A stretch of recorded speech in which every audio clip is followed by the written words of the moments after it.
આ મૂર્તિ બોલશે અને આ હરીશ ગ્રંથ તને દેવા આવ્યો છું ને એટલા માટે કે તું હાથો સ્વીકાર મારે ગ્રંથ આ મૂકી નતો એટલી જ આ વાત થઈ તો બધા સ્તબ્ધ થઈ ગયા શું થશે આ મૂર્તિ હાથ લંબાવશે આ ઈશેદાર આવા મોટા કવિ પાછા જાય છે એનું વેણ ખેલાશે અનેક માણસના મનની અંદર વિચારમણાઓને વિચારો આવવા માંડ્યા એવે ટાણે પડખે ઉભેલા પૂજારીએ કવિરાજ ભગવાનની આરતી થઈ ગઈ છે ભગવાન રાજી છે ભગવાનના શરણમાં પુસ્તક મૂકી દો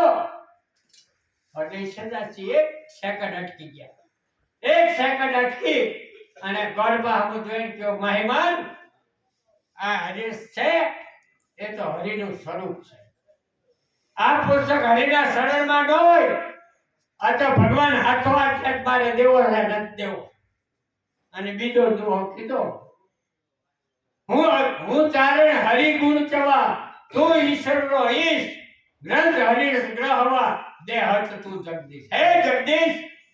હું ચારણ છું અને હરિ ગુણ ગાવા આવ્યો છું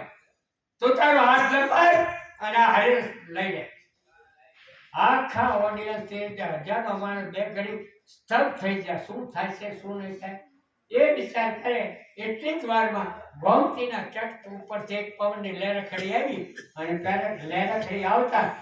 ભગવાનની ઉપર જે ઉપડી હતી એ ઉપડીનો છેડો ઉડ્યો અને ઉપડીનો છેડો ઉડતા વેગ ભગવાન હરી